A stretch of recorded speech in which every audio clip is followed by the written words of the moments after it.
Hello, Council. My name is Alice Millward, and I'm the staff liaison with Clean Water for the Clean Water Commission.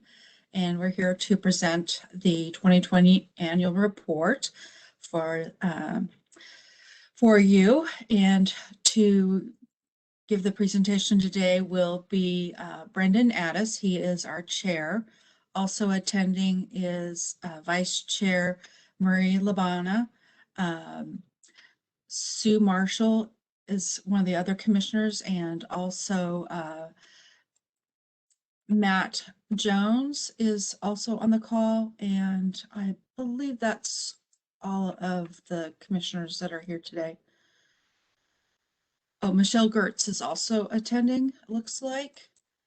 And so that's the commission that are here right now. So I will turn it over to Brendan to be able to give you the final presentation about what they've been doing. All right, thank you, Alice. I know I have my audio shared here. I don't know if folks would like me to share video too. You'd just be looking at me sitting in my office right now. Otherwise, I can get started here going through the PowerPoint, and also don't know who is controlling the slides today that are shared. Yes, we will control it down here, so just let us know when you want to proceed to the next slide. Great. Okay, so let's actually just, if we can just jump in, I think, to the third one there, really. The opening piece is just explaining the Clean Water Commission, which I think most everybody in attendance here today is familiar with. Our third slide just has our list of the commissioners we had with the body in 2020. Most of this team, minus one, plus a new one, is our current commission going into 2021. So we have a lot of great tenure and talented folks that have been on the team. So it's been great over this last year with everything we've been able to accomplish, and optimistic about the future moving forward. So on the next slide there, one of the big pieces that we worked on this year was updating the mission, vision, and the values for the commission. We'll talk about this a little bit more in some of the following slides, but a big part of this objective was to create kind of a guiding tool for the commission as folks change their seats in the commission. As a volunteer position, your tenure becomes limited. And we wanted something that helps maintain momentum and focus, being able to best serve the community and help the clean water program. So we boiled down a mission and vision statement to guide that, as well as some core values listed there for the stewardship, cooperation, and transparency. Skipping ahead to slide 6. Our 2020 accomplishments, a difficult year for everyone to adjust to changes in what you're doing, but we found ways to still be pretty productive this year. Our long-term, as I mentioned, was the creation of a strategic plan, and that guiding piece there, that included also a framework for our working groups, which end up doing a lot of the busy work that helps between our meetings. We also worked a lot with the education and public interaction, and were able to find ways to continue that during the pandemic. So attendance to the Heritage Farm Master Plan, shoreline management reviews, and submissions of several letters in support of grant applications, as well as work done attending and presenting over 24 different technical or educational presentations. So maintained all of that, as well as the compliance with public meetings, with the slight adjustment to doing most of it via video this year. So Alice was a huge help in making that happen. For slide 7, there's a little bit more detail into each group's work for partnerships. As I mentioned, the work with Heritage Farms Master Plan, as well as with Department of Ecology on the East Fork of the Lewis River Plan. So working to engage more organizations in the community where there can be partnerships and networks in helping maintain clean surface water and projects towards that objective. On the following slide is the work that the public outreach group has been doing. If you can skip to slide 8 for me.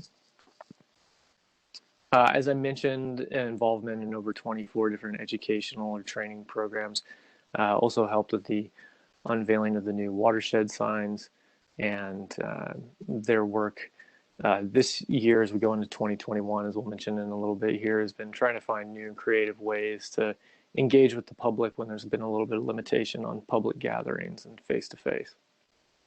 On the next slide, page 9 there, the research group worked on doing interviews with organizations in the county that work towards clean surface water, kind of outside of the public sector of what Clean Water Services is already doing. And the interview questions were largely geared around looking at what each organization was doing, where there was overlap, and also identifying the sustainability of their funding and how different groups are competing or partnering on that, and the long-term abilities of that. So that helps in kind of our advising when we're looking at different projects in the area, having a better understanding of that.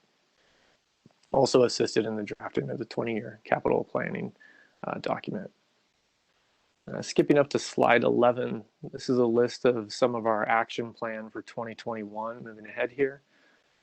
Advocating with the county for a focus for policy planning and projects with greater emphasis on healthy watersheds. Continuing to invite staff and water resource groups to give presentations. This has been great, not only for education of the commission, but also greater understanding between the objectives and the day-to-day clean water services that we're trying to support and partner with in every way that we can. So Alice has really been great at helping create those opportunities for us to have dialogues and presentations. We're working on a project researching the historical origin of the names of a couple of creeks in the county, to kind of do a review of the reflective of kind of community values and respect. Also continuing to assist with the NPDES requirements, in particular with a pet waste behavioral change project. So be kind of a public outreach. We're also going to be starting to look at supporting another project with the research into alternatives to pesticides and herbicides, and kind of a public consumer outreach effort on that potentially, as well as the feasibility of looking at a salmon safe certification for county parks. So that would be seeing what type of partnership we can create there. And then finally creating a historical archive for our own work and documents. Kind of ties in with what we were doing with the mission and vision plan to help give us guidance in the future. The more you understand your past, the better you can for moving forward. So going on to slide 13. This is our recommendation that we put in here. I referred to this on the previous slide, was looking at evaluations on a whole watershed basis versus site-to-site projects. So we know that through lots of reviews of environmental impacts or surface water impacts, often it's done looking at site-specific in the immediate area. And we're really trying to look at how does this tie into larger watershed impacts. And so that was one piece that we're going to use in guiding a lot of our analysis this year as well. And then there's always encouraging the support of Clean Water Services staff and ensuring that NPDES permit requirements are being met to maintain the best quality of life for Clark County's community. So that's a very quick synopsis there. I hope I didn't fly through that too fast, but I'm trying to be mindful of everybody's time this morning. So the last part there is turning it to questions or comments that we have. Other questions of council? Madam Chair. Councilor Bowman. I just have one question, and please forgive me for not focusing on the whole watershed, but on specific sites. What does your work, how does it touch on the toxicity in some of our lakes? You're referring to toxicity in lakes, like the accumulation, I would say, for example, like Lacamas Lake in the summertime. Correct. Algae bloom, Yes. for example. Yes. Yeah. So that would be a great example of that, where you're looking at the downflow that comes from the whole watershed accumulating in the lake, and particularly in the summertime with that, how you end up with the result of the algae bloom. And so I can't really necessarily say to the specific details, but that's a really great example of where when we are looking at case specific conversations that we might be advising on or looking at in a discussion, that how that ties into something just like that, where various independent site-specific impacts then have that accumulative effect on the whole body. So Lacamas Lake would be, a great example of that watershed impact on that. I don't know if I'm answering your question correctly. And Yes, you are. I just have a follow-up. So what does that mean? Does that mean that as we look at the problems in those lakes, that you would be looking at the whole watershed to determine the cause of the problem downstream? I mean, it wouldn't be our job specifically to do that, but our advice to those that are working in the county for that. So when we look at, I don't say we, but as a community, when we look at, a development project, a business operation, often in the past, the tendency has been to look at the effect in the immediate area and not the cumulative buildup of that. And I think that there's a movement away from that as we have a better understanding of these kind of ecological sciences that, well, you might have a minimal impact in several different creeks. If all those creeks are feeding into the same body of water, the cumulative effect has the downstream impact. And the more we look at that when we're trying to make assessments in the balance between ecological costs, that's really where you start to see the healthier watersheds for your community, is through that more holistic view.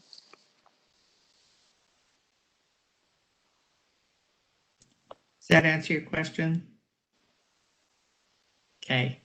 Other questions to the council? Yes, Madam Chair. Councilor Lynn. Yes, Brendan and everybody, thank you for the presentation and for the report. And I appreciate the recommendation for us to take this more holistic approach as we move forward. And I think I don't so much have a question about the report as a request for moving forward as we do look at things like our large-scale land use planning for the comprehensive plan, or even as we are doing site-specific reviews for different projects. If the commission does have specific recommendations for us to take things into account or to make decisions with more information about the watershed impacts, whether that's coming up through your work, working with staff, or sending us recommendations as we're considering that, I know that I certainly would appreciate having that input as we're making those decisions. So thank you.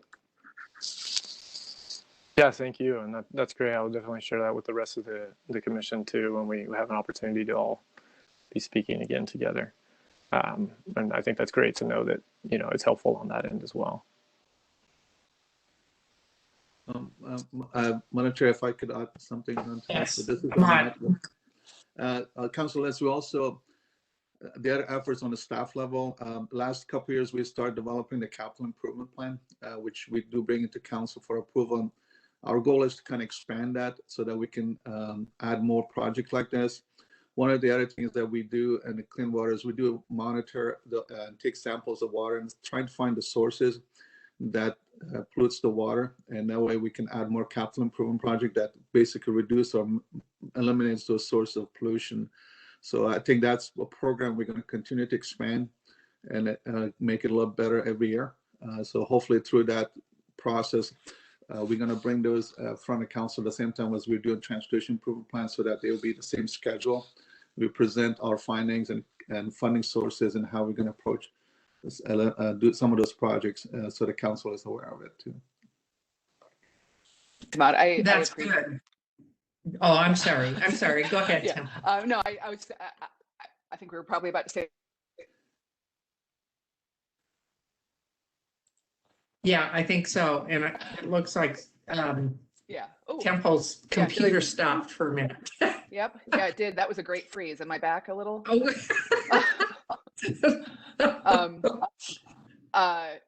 I wanted to take the opportunity to make a dumb joke, which was that we talk about some of these problems that we have in our lakes and these kind of more crisis situations, and we do need to deal with these. Also, though, we need, we use this metaphor all the time in other problems. We need to take the upstream approach and make sure that we're making decisions positively to help prevent these kinds of problems in the future. So thank you. Yeah, I think that there's a lot contributing to some of the pollution in these lakes, and that we have to look at some of, the other sources to remedy those. And it seems like, Ahmad, you just touched on that. So thank you. Yeah, I think one of the recent detailed study that actually we did was for Whipple Creek. We went even and got the help from EPA to even look at a DNA level to find what sources of contribution from some of the pollution that creek. And so we did a full study on that, and we can use some of that information to add some capital projects. So. That's great. Any other questions or comments, council?